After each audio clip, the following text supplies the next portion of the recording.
Soviet challenge to the free world concerns us all, yet few of us will have a chance to take a first-hand look at the sources of Soviet power.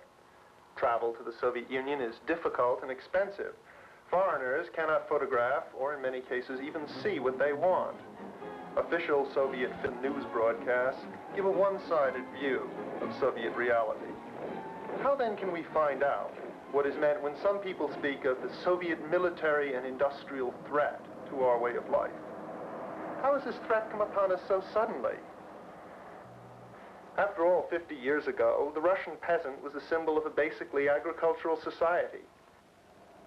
The Russian factory worker has been described as the new symbol of a highly industrialized and aggressive world power. How has this startling transformation come about?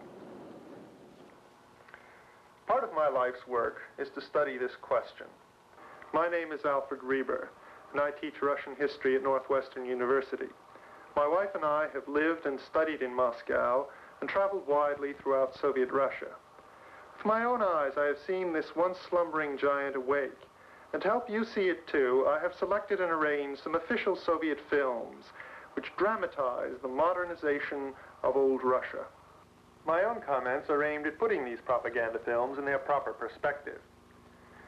Keep in the enormous size of the Soviet Union, 1/6 of the world's land surface in a single massive block. Based here, communist power has spread beyond these frontiers to the Soviet bloc and to the local communist parties who operate also under Moscow's orders in many countries of the world. I have no time in this film to analyze the political doctrines of communism. I must assume that you understand at least its basic principles. If you don't, you should try to study and understand them.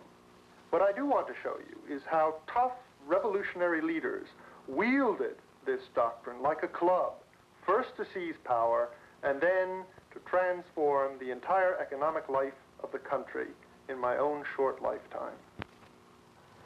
In the last century, under the Russian Empire, this vast area was just beginning to build a modern economy and experiment with representative government. World War I abruptly interrupted this process. Russia was defeated.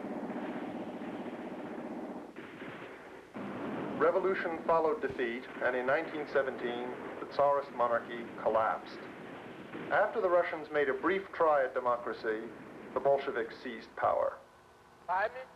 Soviet propaganda now claims the Bolshevik Revolution was a spontaneous mass nationalizing. The official story relates how war-weary soldiers and sailors revolted against the provisional government, and how the nation enthusiastically joined them to bring to power a small group of revolutionaries led by Lenin and Trotsky. But this is legend and not truth. Out of this legend emerged the cult of Lenin, which serves as an inspiration to world communists. Actually, the mass of the Russian people did not accept the dictatorship of Lenin and his Bolsheviks. A bloody civil war raged for 3 years, but the Bolsheviks were well organized and ruthless. Backed by armed, discontented factory workers and landless, desperate peasants, they won the war. The country was devastated. Hunger and misery were widespread. But the political revolution was now over. Russia had become a Soviet state. Lenin, its first dictator. How did the Bolsheviks intend to reconstruct their war-torn country? Lenin died before this question could be answered. The party leaders here assembled at his funeral already had begun to fight among themselves for party leadership. Trotsky and other intellectuals insisted that the Soviet state could industrialize and socialize only after a successful world communist revolution. But the Russian masses were tired of fighting. The party secretary, Joseph Stalin, offered them a more attractive solution.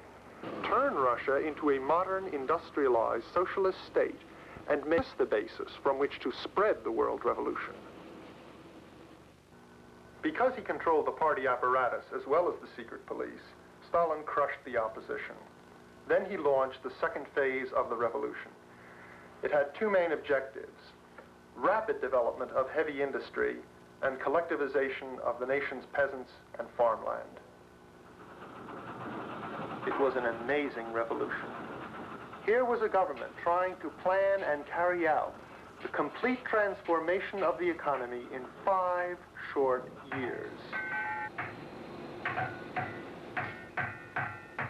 Private property was confiscated, and peasants were herded into collective farms. Threats and promises whipped the industrial workers into a frenzy of activity. No effort was spared by the state. The nation was transformed into a working camp. Hundreds of thousands of people who did not obey state orders were deported or executed. Women were pulled out of their homes and put to work in industry. Only those who worked would get bread, and not much of that either. Industrialization demanded new skills. Stalin launched a determined campaign to wipe out illiteracy. Peasants struggled painfully to learn to read and write. Few potential sources of labor or brain power were left untapped. There were some spectacular results, and the party made much of them.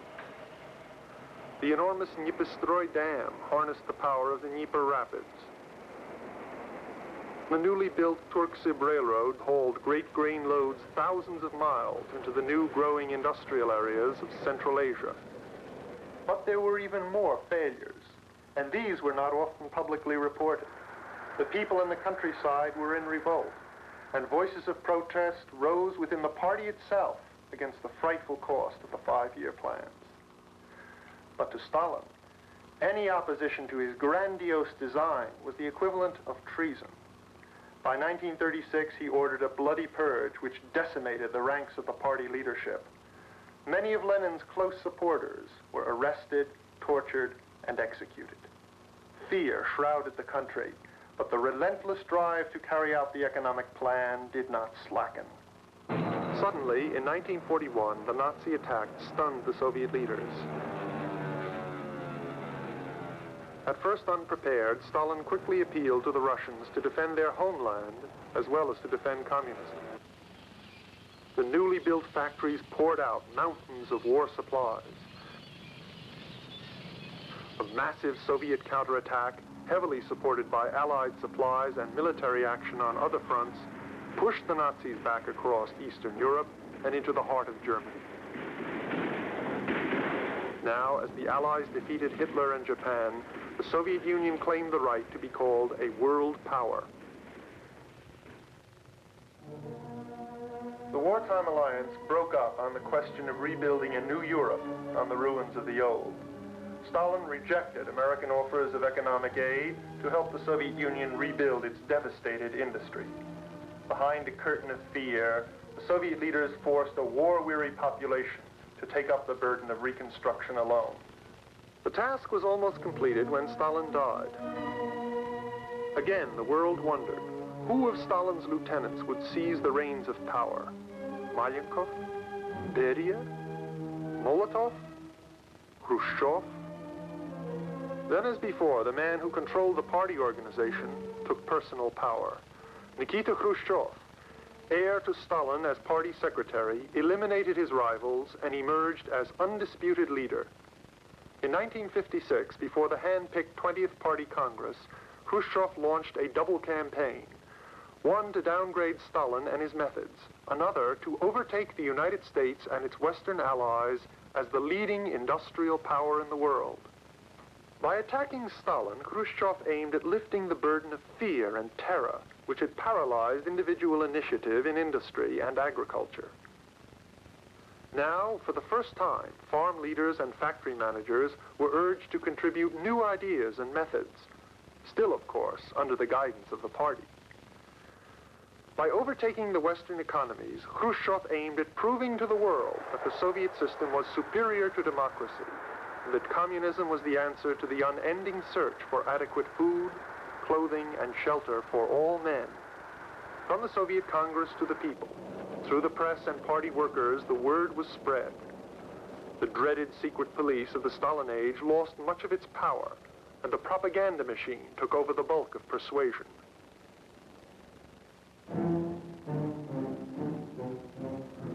Planners and engineers set to work preparing elaborate blueprints for a new 7-year plan. Vast untapped resources were exploited at Khrushchev's orders. Virgin forests of the north and east were cut to provide building materials and make room for new settlements.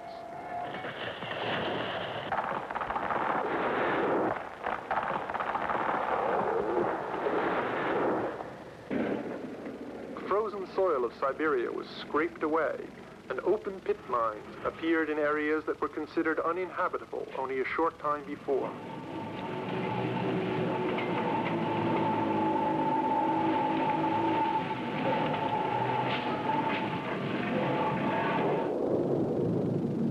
Huge hydroelectric works were erected along the rivers in the newly developed areas. Electric wires were strung out into the vast eastern territories. Had not Lenin said that communism was the Bolshevik power plus electrification of the country? The heavy industrial base begun under Stalin was broadened. The great sacrifices and sufferings of the 1930s were beginning to pay off in production figures. Under new leadership, Soviet industry spurted forward. Nowhere are the achievements of the Soviet Union more impressive than in the field of heavy industry. Though these are official films, they give a good idea of the variety and complexity of Soviet industrial power. Steel is the heart of this power. Steel for rails, for machine tools, for tanks, for guns, and for tractors. Recently, the capacity of Soviet steel production increased sharply and now threatens to equal that of the United States. Output in other basic products, such as minerals, cement, and fuels, continues to mount steadily.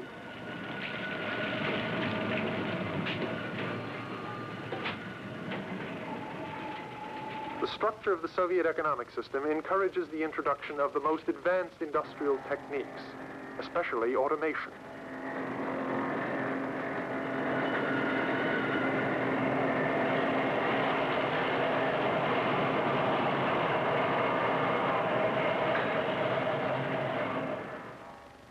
Soviet drive to overtake the West in industrial production is serious and determined.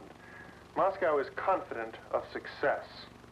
Spectacular Soviet achievements at this level will offer a strong attraction to the underdeveloped countries to follow the pattern of a totalitarian system. Let's pause for a moment and think. Had there not been a ruthless communist regime in Russia, would industrialization have occurred anyway? Of course it would. And probably even more successfully had there been a free exchange of ideas, flow of investments from abroad, and competition. But let's return to reality. What does all this development mean for the Soviet man in the street? Here is one scene familiar to us. A press stamping out the frame of an automobile. The finished product is a compact Russian car. If you watch carefully, you will see that the people on the sidewalk are just as surprised as I was to see this car on the streets of Moscow. Few of these people can hope to own a car during their lifetime. This scene dramatizes the fact that Soviet planners are still reluctant to provide consumer goods at the expense of heavy industry. Nevertheless, the regime has had to do something to satisfy the craving of the Russian people for housing. Khrushchev said recently that the construction cranes are becoming the symbol of the new Soviet cities. Perhaps this is true, but unlike the modern steel mills, you can see here how primitive handicraft methods are used side by side with cranes.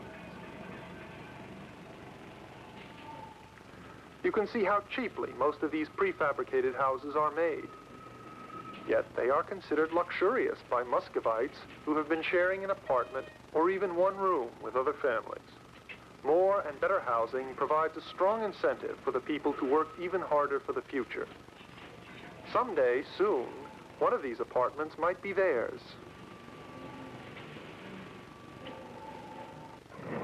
Synthetic fibers, nylon. The textile industry has been thrown into high gear, in part at least, to produce more consumer goods. More and better quality clothing is being turned out of Soviet factories. True, these materials are still inferior to Western products, but compared to what the Russian people were accustomed, they are a vast improvement. Naturally, you can notice the difference between the clothes displayed in shop windows and the clothes worn by the people. For some time at least, high prices of well-made dresses and coats will prevent the masses from enjoying them. But standardization of clothing styles and manufacture of synthetic fibers have already overcome the worst shortages. Carefully staged scenes, such as this one, give the false impression that all the Russian people share a life of abundance and leisure.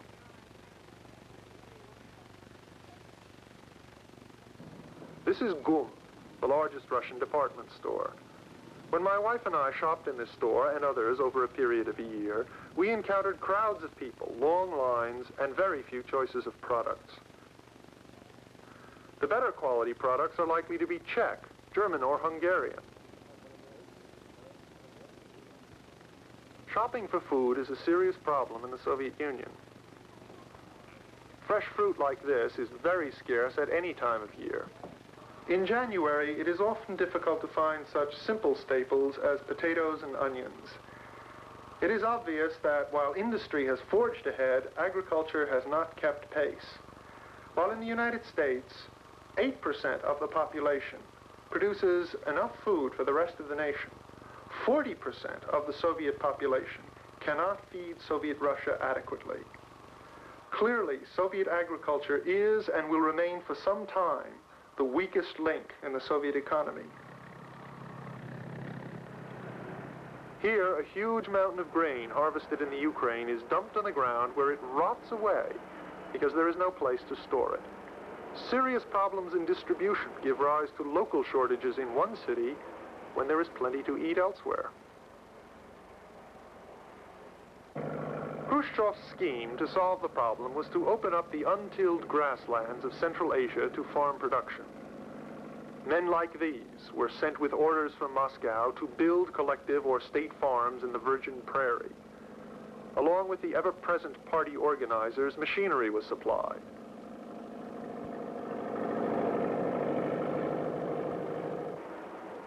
Brand new villages sprang up to house the transplanted populations, with hospitals for the sick, with nurseries for the children, and even lectures and night classes for the adults. But Khrushchev's virgin land policies have not been a success. Khrushchev was forced to admit recently that wheat production has fallen far short of the goals of the 7-year plan. The livestock problem is even more acute. Cattle and sheep raising never recovered from the days when peasants who were forced into collectives defied the government by slaughtering thousands of head. According to Soviet statistics, the number of sheep in the country only recently reached the level of 1928, that is, before collectivization. Here is a model Soviet dairy collective. Notice that women do much of the work. This is one of the best farms in the dairy industry, but to any child from Wisconsin, it is obvious that this farm is far behind comparable American dairies. Khrushchev will have to do far better to fulfill his boast of catching up with the United States in dairy and egg production. Mechanization is spreading in agriculture and modern methods are applied. The new 7-year plan sets high priorities for agricultural machinery. But the contrast between the helicopter and the horse-drawn carriage dramatizes the wide gap that still exists in agriculture between Soviet plans and reality. To carry out the ambitious programs in agriculture and industry, the Communist Party must train large numbers of technicians and scientific workers. Increased concern for a modern school system reflects the growing demands of a new kind of society on the Soviet state. This is a model Soviet elementary school. Someday, the Soviet leaders want every school to be like this one. Here, the young children are taught unquestioned loyalty to the state and party, as well as very demanding academic subjects. To one who has lived in the Soviet Union, the children in these scenes look more like professional models than the average Soviet child. But this school and these children serve as an inspiration to the Soviet citizen.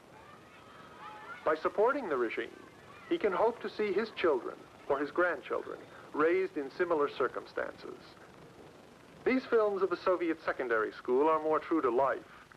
The Soviet government is working hard to solve the problems of overcrowding, double and even triple shifts, inadequate facilities, and low salaries for secondary teachers.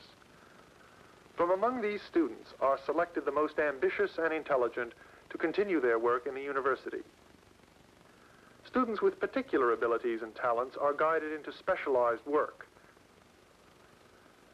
Political training continues in the university.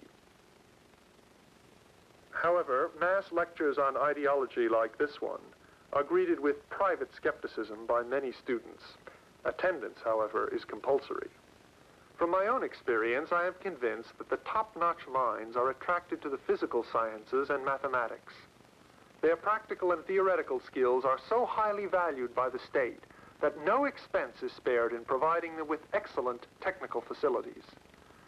By cutting down on manpower trained to produce consumer goods, the state uses its best educated people for creative scientific work.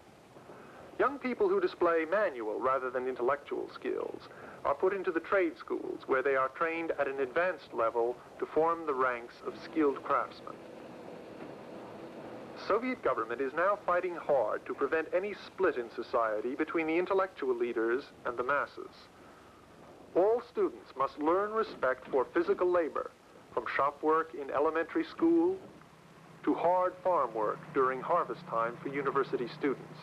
The government insists that no one should feel superior because he sits at a desk rather than digs ditches. Conformity to a pattern of life for all is part of Aryan society. The state takes great pains to satisfy the demand of the Russian people for reading matter. By controlling the largest publishing industry in the world, the state prints and distributes enormous editions of low-cost books. Many public libraries have been constructed, some of them in factories and collective farms. In the large research libraries, such as this one, all books which the state considers harmful to its interests are kept locked away and can be read only with special permission. Nevertheless, masses of Soviet and foreign technical literature, as well as the 19th century Russian classics, are avidly read. In few other places in the world is reading so popular as a means of professional advancement. Some of the great traditions in the arts are encouraged by the state to provide an outlet for the continuing creativity of the Russian people. The classical ballet has achieved new heights of greatness.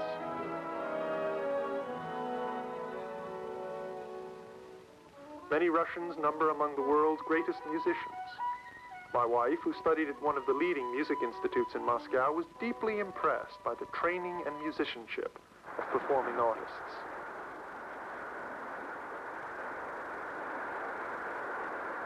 Of course, closer study of creative life in the Soviet Union shows that art which does not serve the state, experimental or critical art, is suppressed. In the creative arts, the party has imposed the doctrine of socialist realism, an attempt to combine creativity with loyalty to the state. This portrait is typical of the trend. Intellectuals who do not toe the line have lost their right to be heard, or even have lost their lives. Many people abroad do not know these facts.